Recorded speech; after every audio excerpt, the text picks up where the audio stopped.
Hi friends. तो यहाँ पे आज हम जेके पेपर लिमिटेड स्टॉक्स के बारे में यहाँ पे चार्ट एनालिसिस करेंगे। तो यहाँ पे मैंने जेके पेपर लिमिटेड का वीकली चार्ट यहाँ पे मैंने लगा के रखा है। तो बेसिकली यहाँ पे समझ लेते हैं कि जेके पेपर आखिर वर्क क्या करता है। तो यहाँ पे देखो, यहाँ पे जेके पेपर जो है ये जेरोक्स के पेज बनाता है और सबको पता है कि किसी भी डॉक्यूमेंट में ये पेज की ज़रूरत पड़ती है, तो आने वाले टाइम में ये बिजनेस अच्छा ग्रो कर सकता है। चलो, हमें इतना पता चल गया कि ये स्टॉक करता क्या है आखिर। तो यहाँ पे अगर आप किसी भी स्टॉक्स में अगर इन्वेस्ट करना चाहो, मतलब साल 2 साल के लिए, तो आपको उसका कैरेक्टर स्टॉक्स का बहुत अच्छे से समझ में आना चाहिए, तभी आप उस स्टॉक्स में इन्वेस्ट कर सकते हो। क्योंकि बहुत सारे जो बड़े इन्वेस्टर होते हैं वो एक ही प्राइस एक्शन के ऊपर ट्रेड करते हैं और एक ही स्टॉक्स में ट्रेड करते हैं। तो यहाँ पे स्टॉक्स का हम कैरेक्टर देखते हैं।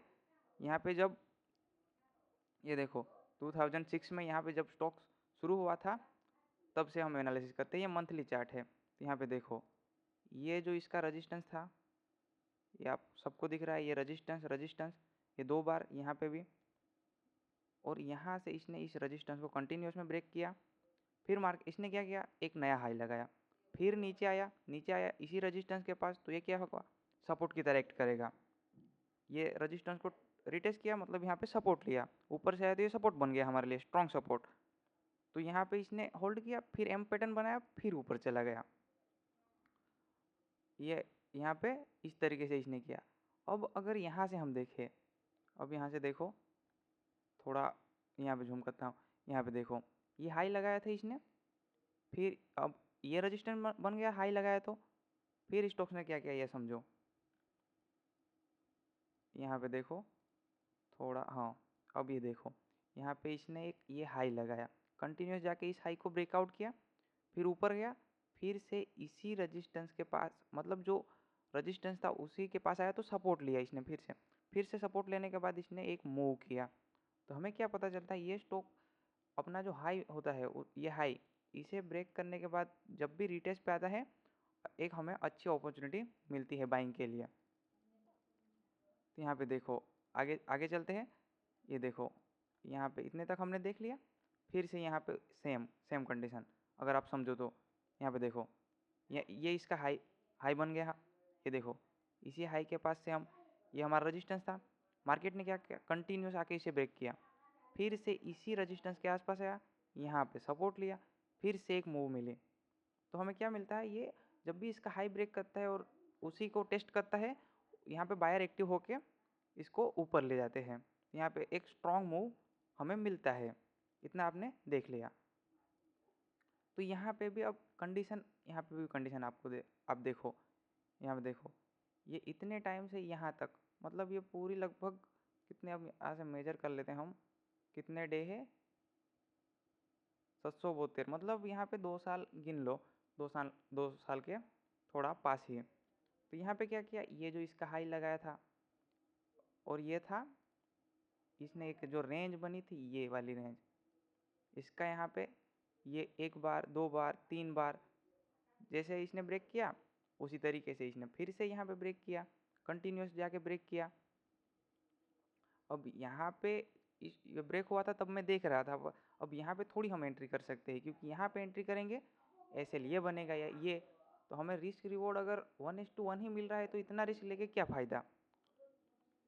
तो यहाँ पे एंट्री, कोई इतना, कोई बड़े जो इन्वेस्टर होते हैं वो यहाँ पे अपनी बड़ी क्वांटिटी नहीं लगाएंगे, वो यहाँ पे ही बाई करेंगे, इस जगह पे वो लो पे ही बाई करेंगे, क्योंकि इसका बिहेवियर इस तरीके से इस स्टॉक्स का। तो यहाँ पे मैं आपको अब वीकली चार्ट पे लेके चलता हूँ। यहाँ पे चलो, वीकली चार्ट लग गया, आपने इसका कैरेक्टर समझ लिया। तो यहाँ पे आप देखो, अब जो ये है, ये हमारा एक हम हॉरिजॉन्टल रे ड्रॉ करते हैं। ये हमने ड्रॉ कर दी, तो हमें क्या मिल गया, ये एक रजिस्टेंस इसका हाई था और ये एक रजिस्टेंस, जो पहले जब स्टार्टिंग में मैंने बताया था 2000 उसमें हुआ था उसी तरीके से 2008 में। तो यहाँ पे 1 और 2 रजिस्टेंस मिल गया।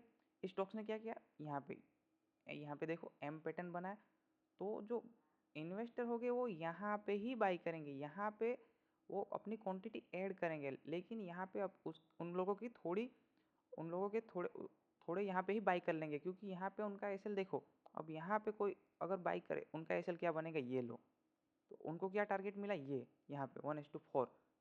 और अगर आप यहाँ पे बाई करो, यहाँ पे बाई करके अगर इसका एसएल लगाओगे, तो यहाँ पे पहली बात तो आप यहाँ पे बाई करोगे, यहाँ पे आपको डर लगेगा, क्योंकि 10-20 हज़ार की अगर स्टॉक लोगे तो यहाँ पे इतना डर लगेगा, क्योंकि एसएल इतना बड़ा है और टारगेट जो होगा यहाँ पे इतने हाई पे अगर हम बुक ही नहीं कर पाएंगे, तो इतना 1:1 या थोड़ा ऊपर, उतने के लिए थोड़ी हम यहाँ पे 1-2 साल वेट करेंगे। तो यहाँ पे समझो आप, यहाँ पे देखो, क्योंकि यहाँ पे ये हमें रजिस्टेंस मिल गए, तो अब इस बार भी ये स्टॉक इसी रजिस्टर, अब ये रजिस्टेंस था पहले, ये जो है रजिस्टेंस था, अब इसने कंटिन्यू ब्रेकआउट किया, फिर से नीचे आया तो क्या मिल गया, ऊपर से आ रहा है तो ये हमें सपोर्ट की तरह एक्ट करेगा। तो अगर यहाँ पे भी हमें अच्छी कोई कैंडल मिली और इस तरीके से अगर ब्रेकआउट हो, तो यहाँ पे हम अपनी पोजीशन बना सकते हैं और एसएल हमारा इस स्विंग के नीचे रहता है। ये आपने वीकली चार्ट देख लिया, वीकली चार्ट में कंटिन्यूस रेड कैंडल आ रही है, तो हमें यहाँ पे थोड़ा वेट भी कर सकते हैं। और जो भी हो, एक साथ कभी भी बाई पूरी क्वांटिटी मत करना, क्योंकि ये हम रजिस्टेंस मतलब सपोर्ट पे बाई कर रहे हैं। तो सपोर्ट पे जब भी आप बाई करोगे तो आपको इतना पता होना चाहिए कि यहाँ से स्लोली मूवमेंट आता है। ये ब्रेकआउट के बाद देखो, यहाँ पे ब्रेकआउट के बाद अगर आप देखो, यहाँ से फास्ट मूवमेंट आते हैं। और जो यहाँ पे सपोर्ट पे अगर कोई, यहाँ पे देखो ये सपोर्ट था पहले ये, तो यहाँ से कैसा धीरे धीरे मूव आता है, फिर फास्ट मूव आता है जब ब्रेकआउट होता है। तो यहाँ से अगर कोई ब्रेक कर अगर स्टॉक खरीदे, तो वो भी पहले ही उसको मालूम होना चाहिए कि ये जो मूव होगा वो धीरे धीरे होगा और फिर यहाँ से फास्ट मूव होता है। तो ये हमें पहले से ही पता होना चाहिए। तो यहाँ पे अब यहाँ पे मैं आपको डेली का चार्ट लगाता हूँ। तो ये हमारा डेली का चार्ट लग चुका है। तो ये हमारा रजिस्टेंस था। अब क्या हुआ, यहाँ पे देखो, अब ये यहाँ से इसका नया हाई लगाया, ये इसका हाई है नया वाला, और यहाँ से फिर से ये जो स्टॉक जो इसका बिहेवियर है, उसका कैरेक्टर है, उसी तरीके से यहाँ पे बन रहा है। तो यहाँ पे देखो, यहाँ से बायर थोड़े एक्टिव हुए, या अब देखो यहाँ पे जिन्होंने भी बाई किया होगा, इतने ऊपर जाने के बाद इतने नीचे आए, वो लोग सब प्रॉफिट बुक करके निकल गए होंगे। वो लोग अभी स्टॉक्स में यहाँ पे इस जगह पे उनको अच्छा यानी कि एम पैटर्न जैसा मिले, यहाँ पे अब ये ऊपर गया, यहाँ नीचे आया, फिर इस तरीके से कुछ मिले, तो यहाँ पे वो लोग थोड़ी अपनी क्वांटिटी बाई करेंगे। तो हमें भी यहाँ पे ही, अगर स्टॉक्स में आपका प्लान हो 20,000 के स्टॉक लेने का, तो आप यहाँ पे 10,000 के स्टॉक लेके ये जो एसएल है इसको प्लान कर सकते हो। तो यहाँ पे अगर इसी इसी फ्लो में नीचे आया, फिर ब्रेकआउट हुआ, तो हमारा एसएल एंट्री ये रहेगी, एसएल ये रहेगा ये। तो लेकिन अगर ये इसी बीच ऐसे आ गया, तो हमें स्टॉक्स को छोड़ देना है, फिर हमें अभी के लिए नहीं देखना है। तो यहाँ पे अगर देखो, यहाँ पे ये देखो एंट्री ये जगह पे, और एसएल अगर ये लो मानते हैं, एसएल इस तरीके से, तो हमें टारगेट कितना मिल सकता है, टारगेट भी ज़रूरी है कितना मिले। तो यहाँ पे देखो, ये जो पहला हाई है उतने तक भी 1:2 मिल जाता है। और अगर इसने फिर से जो इसका बिहेवियर है उसी तरीके से वर्क किया, तो यहाँ पे क्या होगा, ये अगर ऊपर जाएगा तो ये फिर से रेजिस्टेंस के पास जाएगा, इस तरीके से ब्रेकआउट हो, तो ये पूरा जो इतना बॉक्स बनेगा उसकी रेंज का हमें टारगेट मिलेगा।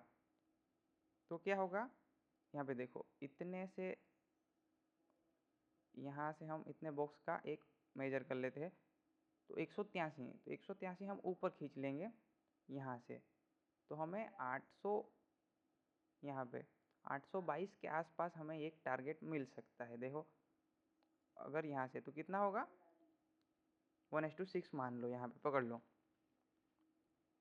तो ये जो रिस्क रिवॉर्ड है ये यहाँ पे मैच कर रहा है। तो यहाँ पे आप अपने एनालिसिस के साथ अगर प्लान करना चाहो तो यहाँ पे प्लान कर सकते हो। और यहाँ पे भी देखो, यहाँ पे देखो इसने कितना टारगेट दिया। ये जो है, ये पूरा बॉक्स जो था, तो ये देखो, ये पूरे बॉक्स का 1:1 तो इसने दे ही दिया। यहाँ पे पकड़ लो, ये पूरा बॉक्स ये खाली बॉक्स का जो टारगेट होता है, रेंज की ब्रेकआउट हुई, फिर इसने इतना टारगेट दिया 1:1। लेकिन जो लोग भी यहाँ पे बाई किए होंगे इस जगह पे, या सपोर्ट देख के इस जगह पे बाई किए होंगे, इस जगह पे, इस जगह पे, तो उनको क्या 1:3 उनको ज़्यादा मिल रहे हैं। तो इसीलिए मैंने इस स्टॉक्स को यहाँ पे देखा। अब यहाँ पे आप इस तरीके से भी प्लान कर सकते हो कि वीकली चार्ट पे यहाँ पे एक आध ग्रीन कैंडल बने इस जगह पे, एक आध ऐसी ग्रीन कैंडल बने, फिर जो इसका हाई निकाले तब हम बाई कर सकते हैं इसका लो का ऐसे लगा के। इस तरीके से आप इस सपोर्ट पे यहाँ पे स्टॉक्स में जेके पेपर में प्लान कर सकते हो, और वो भी डीप पे बाई करेंगे। तो यहाँ पे हमें पूरी क्वांटिटी नहीं बाई करनी है। मैंने पहले बताया, अगर हम 20,000 के स्टॉक बाई करना चाहते हैं तो हमें यहाँ पे पहले हाफ क्वांटिटी, फिर अगर अब यहाँ से ब्रेकआउट हुआ, मान लो यहाँ से ब्रेकआउट हुआ, तो यहाँ पे ही हमें हाफ क्वांटिटी हमने बाई की, फिर ऐसे लगा के बैठ गए, फिर थोड़ा ऊपर गया, फिर यहाँ पे कंसोलिडेशन हुआ, फिर उसने ब्रेकआउट किया, हम थोड़ी क्वांटिटी यहाँ पे ऐड करेंगे, और फिर जब यहाँ रेजिस्टेंस के पास भी कोई अच्छी कैंडल मिली तो हम यहाँ पे थोड़ी क्वांटिटी बाई करेंगे। इस तरीके से इन्वेस्टिंग होती है। आई होप आप लोग समझ गए हो कि मैं क्या बताना चाहता हूँ। वीडियो अच्छी लगी हो तो चैनल के साथ जुड़े रहना।